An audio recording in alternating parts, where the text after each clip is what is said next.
My sister had an affair with my husband. Hi, I'm Jessica Walker. If you're new here, welcome. This channel is about the moments that split your life into before and after. The moments you never see coming, from the people you never expected. Today's story is mine. And I'm warning you now, it doesn't go the way you think it will. I found out on a Wednesday morning, not from a suspicious text, not from a stranger's message in my inbox, not from catching them together. I found out because my sister sat across from me at a café table, looked me in the eyes, and told me herself. She said, I slept with Daniel. And then she said, 6 times. It started in May. I ended it 3 weeks ago. And then she said, I'm sorry. I didn't scream. I didn't throw anything. I didn't cry. I put $40 on the table, stood up, walked out to my car, and sat in the parking lot for 45 minutes without moving. That was the beginning. What came after was worse. Oh, let me tell you who these people were before I tell you what they did. Daniel and I met when I was 27. Mutual friends party, Chicago. The kind of night that's supposed to be forgettable. He was standing against a bookshelf in the corner, not talking to anyone, just watching the room. I walked over because I recognized something in that. We talked until the party ended.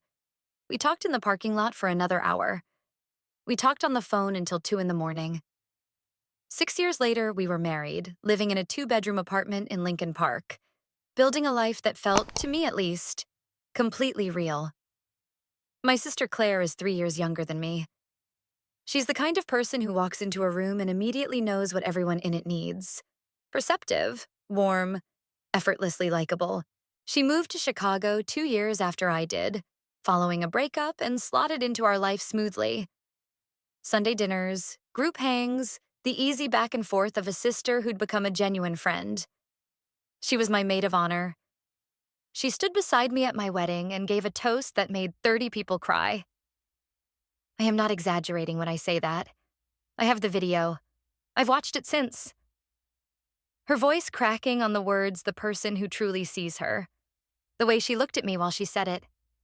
She knew. She was 4 months away from sleeping with my husband. And she stood at that microphone and cried real tears.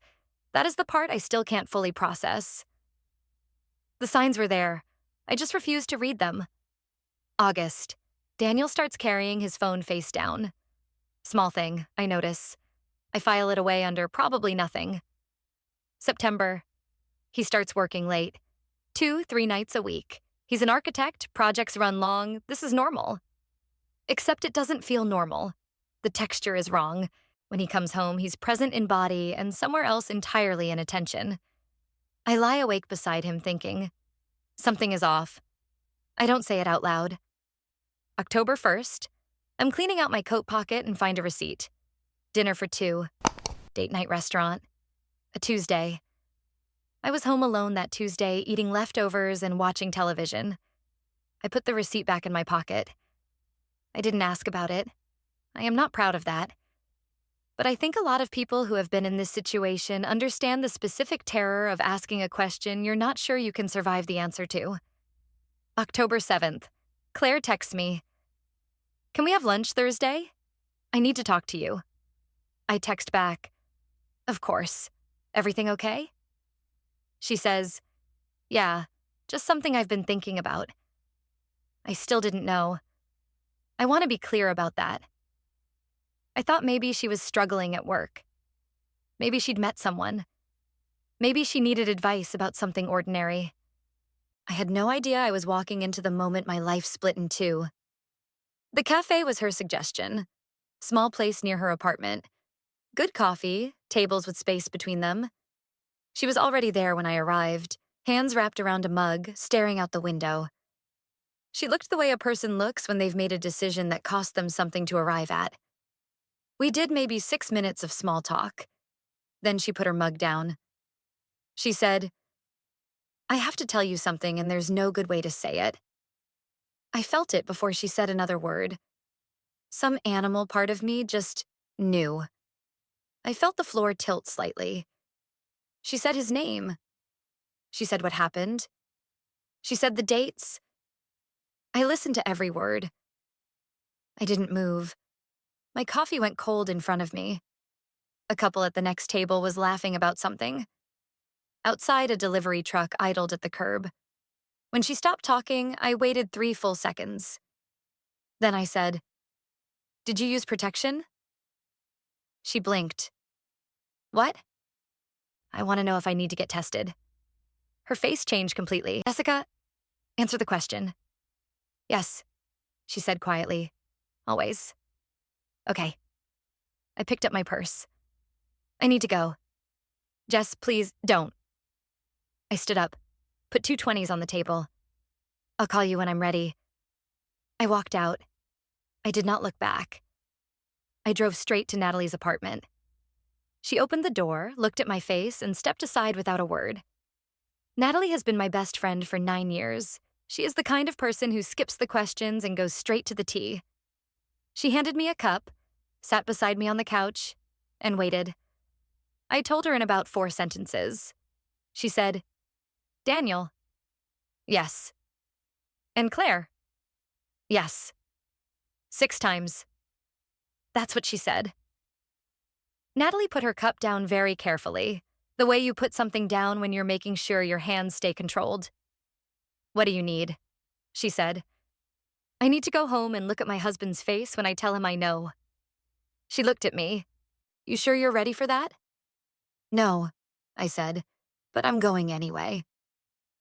Daniel was making pasta when I walked in. He turned around smiling, asked how Natalie was, started to say something about the sauce. I sat down at the kitchen table and said, "I had lunch with Claire today." He stopped. The spoon in his hand went still. His back was still half toward me. I watched the exact moment he understood. He turned around slowly. He looked at my face. He put the spoon down. Neither of us said anything for what felt like a very long time. "How much did she tell you?" he finally said. "Everything," I said. 6 times, May through August, her apartment. He didn't deny a single word. "I ended it," he said. "In August. I was going to—" "You were going to what?" I said. "Tell me?" "You had 2 months, Daniel. 2 months where you came home to me every night." He said nothing. "You sat at this table," I said. "You slept in our bed. You told me you loved me." "I do love you." "Don't say that right now."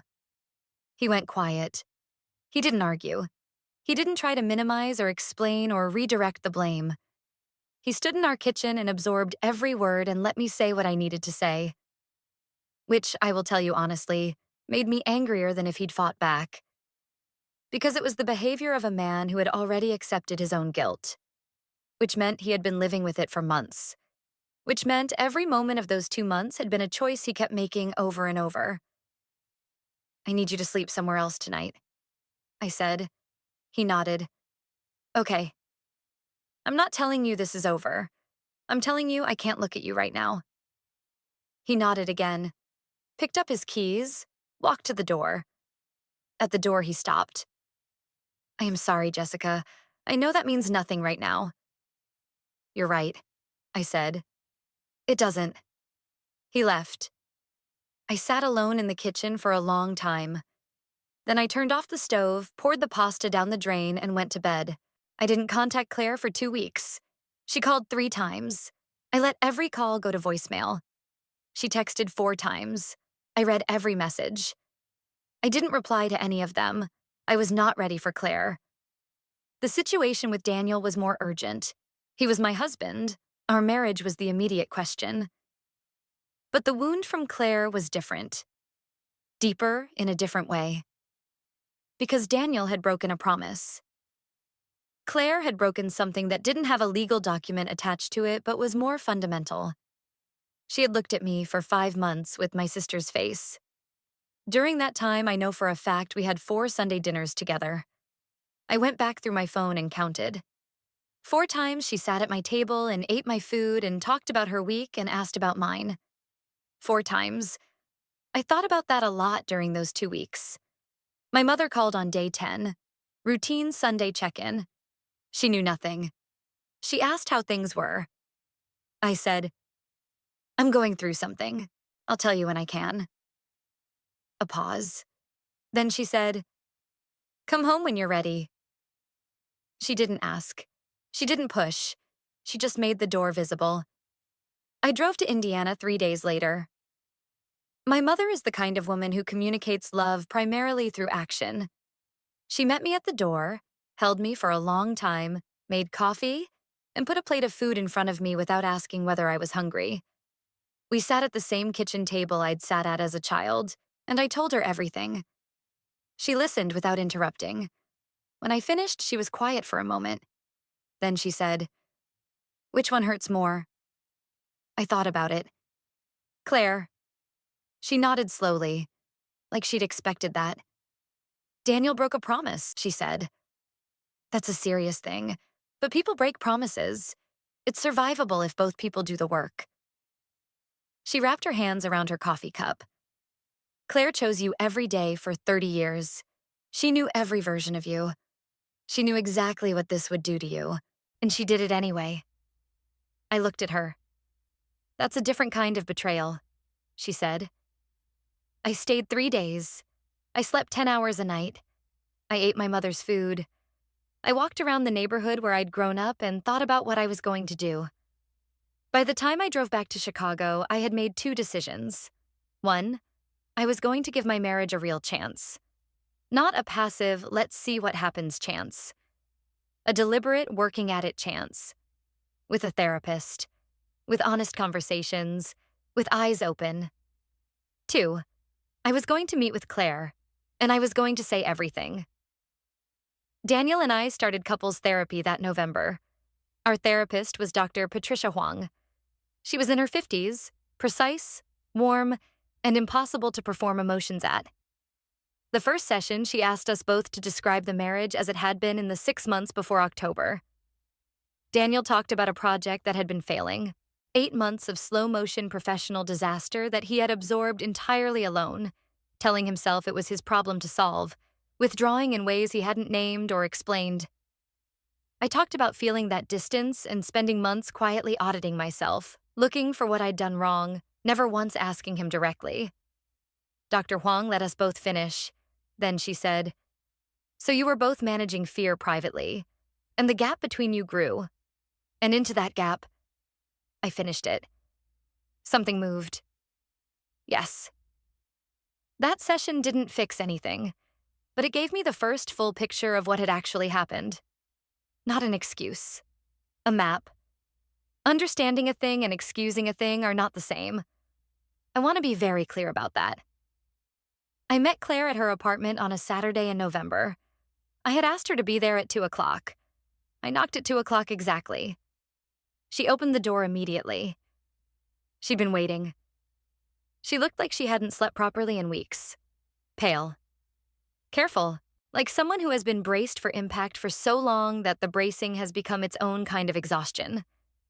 I walked in. I didn't hug her. I sat down. I'm going to talk, I said. I need you to listen first. Then you can say whatever you want.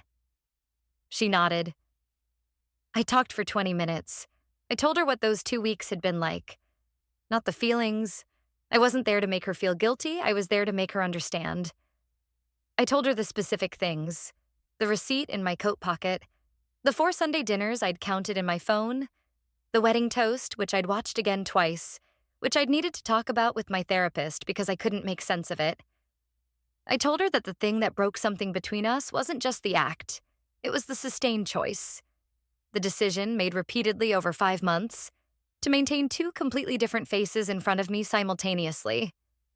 I told her that was going to take a long time to forgive. When I finished, she sat with it for a moment. Then she said, "You're right about all of it." No defense. No but. No context offered to soften anything. I keep trying to understand why I did it, she said. The most honest answer I have is that I wanted something I had no right to want, and I convinced myself it existed in a separate space where it couldn't touch you. She looked at me directly. I knew that was a lie. I chose to believe it anyway because the truth would have required a decision I didn't want to make. Which decision? I said. To stop. Silence. I want to fix this, she said. I know I can't rush it. I know it's not my timeline. She stopped. You're my sister. You're the person I call when everything goes wrong. And I made myself the thing that went wrong. I looked at her for a long time. I know, I said finally. What does that mean? She said carefully. It means I heard you, I said. It means I'm not done with you. It means it's going to take time, and we're both going to have to be patient with that. She exhaled. A real breath. The first one, it seemed, in weeks. Okay, she said. Okay. What happened over the following months was not a smooth recovery arc. Let me be direct about that because I think it's important. January. Daniel and I nearly didn't make it. A conversation that started about something minor became a 4-hour excavation of everything still raw and unresolved. Every fear and hurt still sitting just beneath the surface. We both said things that were true and devastating. We both, at different points that night, considered whether this was survivable. The next morning, I told Daniel I wanted to keep trying. He looked at me and said, I will spend the rest of my life making sure you never regret that. I said, don't promise, just do it. February. Claire and I started meeting for coffee. Short meetings, an hour, public spaces, like two people learning each other again from the beginning, more carefully this time. March. She told me she'd started therapy, not as a credential, just as a fact. I told her I was glad. April. We had a 4-hour conversation at her apartment, the first real one. The kind where you stop managing the other person's reaction and just say the true thing. She told me what she'd understood about herself through therapy, a pattern she recognized now, of moving sideways into available spaces rather than building directly, of taking the close thing instead of risking the real thing. She wasn't using this as an excuse. She was naming it as a thing she was working on. I told her what I'd understood about myself, the way I turned distance inward, the habit of diagnosing myself as the problem rather than asking the actual question. How much harder it is to say something's wrong than to live with the uncertainty of not knowing. We were both, it turned out, working on versions of the same thing. That didn't erase what happened, but it opened something. There's a moment I keep coming back to. It was a Thursday evening in March. Daniel and I had had a good week. No significant friction. 2 genuinely easy evenings. The sense of something slowly reknitting that had been shredded. We were making dinner together, and I was standing at the counter, and he reached past me for something, and his hand briefly touched my shoulder, and he said, sorry, reflexively, the way you do. And I said, you don't have to apologize for that. He stopped, looked at me. You can touch me, I said. It's okay. He looked at me for a long moment. Then he said very quietly, thank you. It sounds small. It wasn't. That was the moment I understood that rebuilding isn't one dramatic decision. It's 1,000 small moments of choosing not to flinch, of allowing the person who hurt you to exist in your space without that existence being a constant reminder of the wound, of deciding again and again that the before is still accessible through all the after. You don't decide once to forgive someone. You decide it every day for a long time. And then one day you realize you haven't decided it consciously in a week. And that's how you know something has shifted. It's April now. Daniel and I are still together. Still in therapy once a month. Maintenance mode now, not crisis mode. Still building something that is genuinely different from what existed before October. More honest, more direct. 2 people who no longer have the option of avoiding the hard conversation because we know exactly what the hard conversation being avoided can cost. Claire and I talk most weeks. We're not back to what we were. I don't think we will be exactly. But what we're building now knows itself better, has looked at its own fault lines and decided to build anyway, more carefully, with better materials. My mother asked me in March whether I was glad I had stayed. I said, I'm glad I made the choice deliberately, not out of fear, not out of inertia, because I looked at the evidence and decided. She nodded. That's the only version worth having. I think she's right. If you're somewhere in the middle of something like this right now, I want to say two things. First, you don't have to decide today. Anyone who tells you that you should know immediately what you're going to do has never been inside this specific kind of pain. Give yourself time. The decision made from clarity is worth waiting for. Second, whatever you decide, stay or go, forgive or walk away, make sure it's yours. Not what other people think you should do. Not what feels easiest in the short term. Not what avoids the hardest conversation. The truest decision is always the one you can look back at and say, I knew the full cost of that, and I chose it anyway. That's what I did. That's what I'm still doing. And most days now, in the April light, with the windows open and the city coming back to life outside, most days it's enough. But let me go back, because I skipped something. Something that happened between October and November that I haven't told you yet. I skipped the part where I found the second receipt. 2 days after the café. 2 days after I'd walked out on Claire and come home and watched Daniel leave with his keys. I was moving through the apartment in the mechanical way of someone performing the motions of a normal day while their mind is somewhere else entirely. I went into the home office to look for a phone charger. Daniel's desk. His side of the room. I wasn't looking for anything. I want to be clear about that. I wasn't searching. I was looking for a charger. The desk drawer was half open.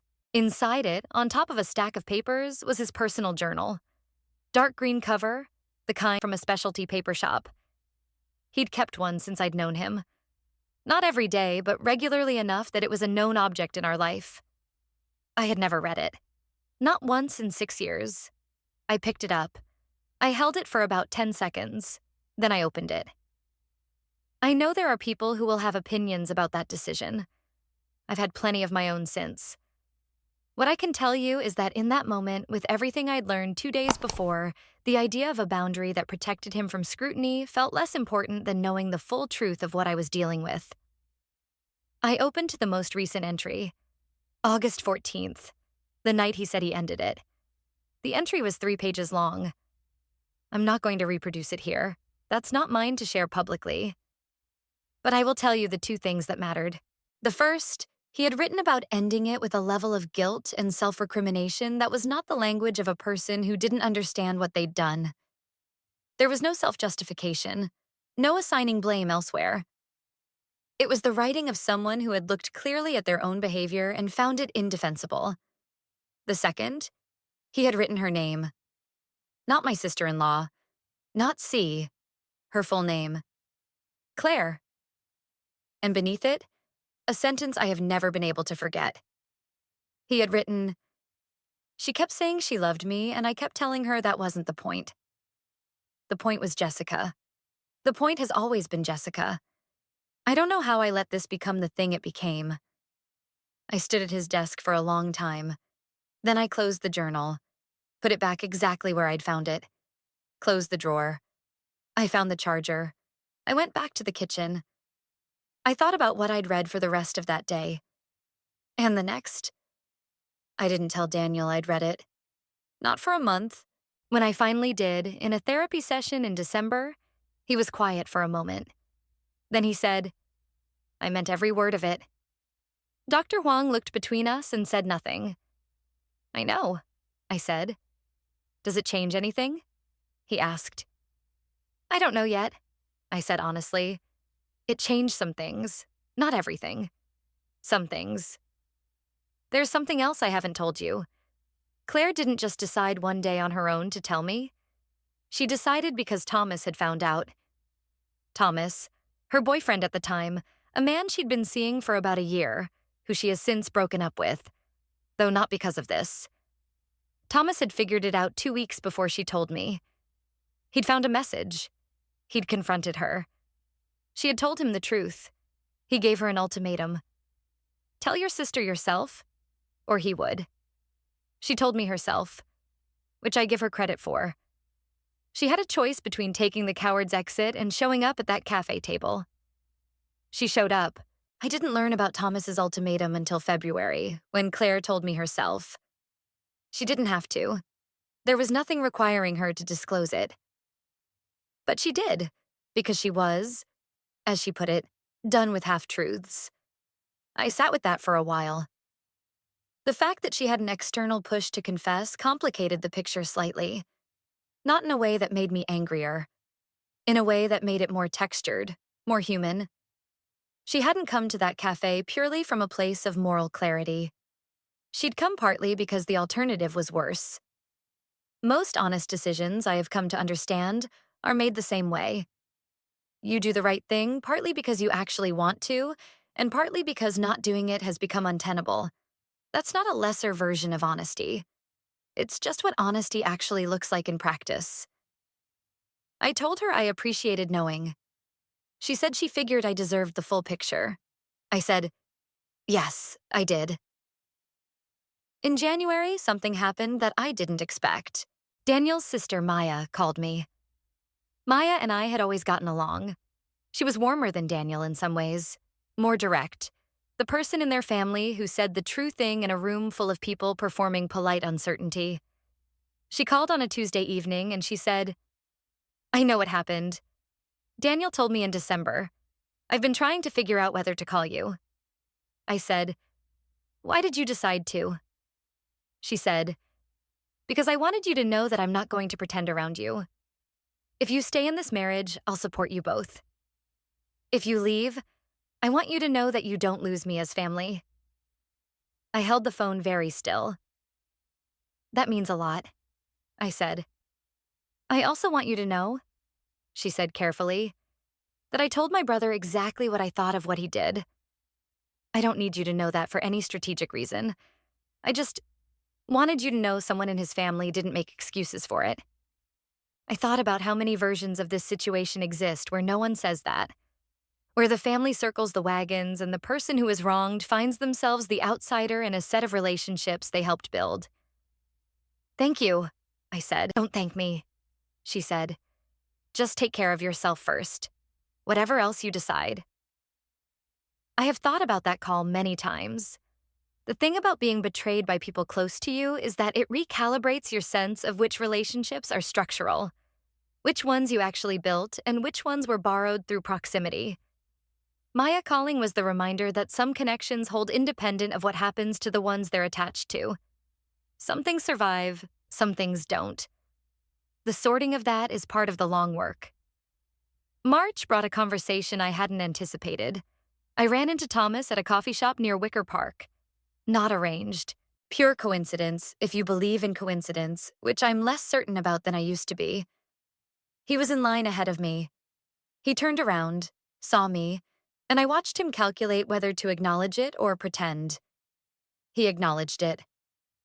We got our coffees and sat at a table near the window for about 30 minutes. He told me he and Claire had ended things in December. Not primarily because of what had happened, he said. There had been other things, but this had revealed something about who they were together, about the way she had operated inside that relationship, and he had needed to understand if that was a pattern. He concluded it was. I asked him why he had given her the ultimatum to tell me. He said, because she was going to live with it otherwise. She'd convinced herself that telling you would only cause pain with no benefit. And I kept thinking, her sister deserves to know. Whatever happens after, she deserves to know. I looked at him.